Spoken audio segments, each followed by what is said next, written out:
वासुदेवाय। अथ दशमोऽध्यायः।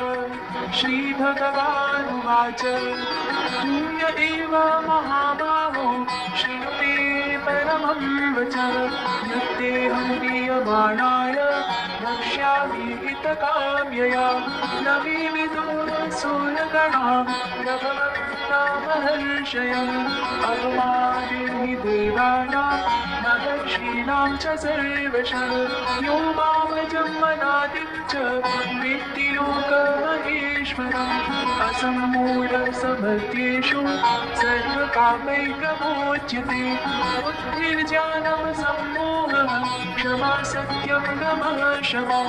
सुखं दुःखं बभूभावो भयं चाभयमेव च। अहिंसा समता तुष्टिस्तपोदानं यशो यशः। भवन्ति भावा भूतानां मत्त एव पृथग्विधा। महर्षयः सप्त पूर्वे चत्वारो मनवस्तथा। मद्भावा मानसा जाता येषां लोक इमाः प्रजाः। एतां विभूतिं योगं च महायो वेत्ति तत्त्वतः। सोऽविकम्पेन योगेन युज्यते नात्र संशयः। अहं सर्वस्य प्रभवो मत्तः सर्वं प्रवर्तते। इति मत्वा भजन्ते मां बुधा भावसमन्विताः। मच्चित्ता मत्कृतज्ञानाः बोधयन्तः परस्परं। कथयन्तश्च मां नित्यं तुष्यन्ति च रमन्ति च। तेषां सकृतयुक्तानां भजतां प्रीतिपूर्वकं। ददामि बुद्धियोगं तं येन मामुपयान्ति ते। तेषामेवानुकम्पार्थम् अहम् अज्ञानजं तमः नाशयाम्यात्मभावस्तु ज्ञानदीपेन भास्वता। अर्जुना उवाच परं ब्रह्म परं धाम पवित्रं परमं भवान्। पुरुषं शाश्वतं दिव्यम् आदिदेवम् अजं विभुम्। आहुस्त्वां ऋषयः सर्वे देवर्षिर्नारदस्तथा। हसितो देवलो व्यासः स्वयं चैव ब्रवीषिणे। सर्वमेतद्वितं मन्ये यन्मां वदसि केशव। न हि ते भगवन् व्यक्तिं विदुर्देवानदानवाः। स्वयमेवात्मनात्मानं वेत्तं पुरुषोत्तम। भूतभावनभूतेश देवदेव जगत्पते। त्वम् अर्हस्य शेषेण दिव्यायात्मविभूतया। याभिर्विभूतिभिर्लोकान् इमास्त्वं व्याप्यतिष्ठसि। कथं विद्यामहं योगिन्स्त्वां सदा परिचिन्तयन्। केषु केषु च भावेषु चिन्त्योऽसि भगवन् मया। विस्तरेणात्मनो योगं विभूतिं च जनार्दना। भूयः कथय तृप्तिर्हि शृण्वतो नास्ति मे मृतम्।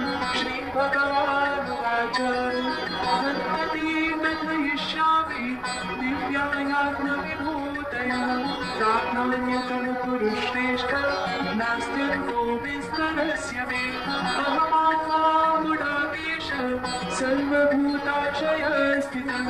अहमादिश्च मध्यं च भूतानामन्त एव च। आदित्यानामहं विष्णुर्ज्योतिषां रविरंशुमान्। मरीचिर्मरुतामस्मि नक्षत्राणामहं शशि। वेदानां सामवेदोऽस्मि देवानामस्मि वासवः। इन्द्रियाणां मनश्चास्मि भूतानामस्मि चेतना। रुद्राणां शङ्करश्चास्मि विद्येषो यक्षरक्षसां। वसूनां कामकश्चास्मि मेरुशिखरिणामहम्। पुरोधसां च मुख्यं मां विद्धि पार्थ बृहस्पतिं। सेनानीनामहं स्कन्दः सरसामस्मि सागरः। महर्षीणां विघोराहं गिरामस्म्येकमक्षरम्। यज्ञानां जपयज्ञोऽस्मि स्थावराणां हिमालयः। अश्वत्थः सर्वभिक्षाणां देवर्षीणां च नारदः। गन्धर्वाणां कपिलो मुनिः उच्चैः श्रवसमश्वानां विद्धि माममृतोद्भवम् ऐरावतं गजेन्द्राणां नराणां च नराधिपम् आयुधानामहं वज्रं धेनूनामस्मि कामधुक् प्रजनश्चास्मि गन्धर्वः सर्पाणामस्मि वासुकिः अनन्तश्चास्मि नागानां वरुणो यादसामहम् पितॄणामर्यमा चास्मि यमः संयमतामहम् प्रह्लादश्चास्मि दैत्यानां कालः कलयतामहम् मृगाणां च मृगेन्द्रोऽहं नैलतेयश्च पक्षिणां नमः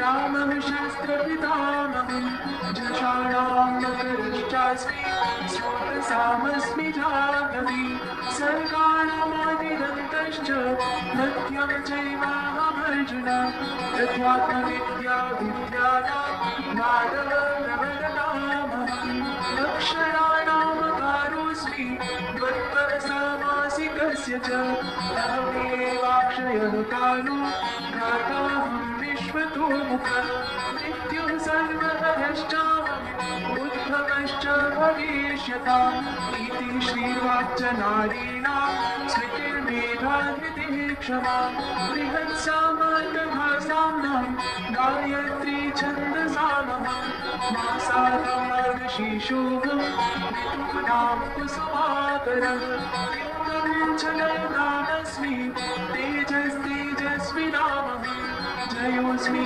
व्यवसायोऽस्मि सत्त्वं सत्त्ववतामहम् लक्ष्मीनां वासुदेवोऽस्मि पाण्डवानां धनञ्जयः मुनीनामप्यहं व्यासः कवीनामुशना कविः दण्डोदमयतामस्मि नीतिरस्मि जिगीषताम् मौनं चैवास्मि गुह्यानां ज्ञानं ज्ञानवतामहम् यच्चापि सर्वभूतानां बीजं तदहमर्जुन न तदस्ति विना यत्स्यात् मया भूतं चराचरं नान्तोऽस्ति मम दिव्यानां विभूतीनां परन्तप एतत्तु देशतं प्रोक्तो विभूतेर्विस्तरो मया यद्यद्विभूतिमत्सत्त्वं श्रीमदूर्जितमेव वा तत्तदेवावगच्छ मम तेजोंशसम्भवम् अथवा बहुनैतेन किं ज्ञातेन तवार्जुन विष्टभ्याहमिदं कृत्स्नम् एकाक्षेण स्थितो जगत्। ॐ तत्सदिति श्रीमद्भगवद्गीतासु उपनिषत्सु ब्रह्मविद्यायां योगशास्त्रे श्रीकृष्णार्जुनसंवादे विभूतियोगो नाम 10मोऽध्यायः।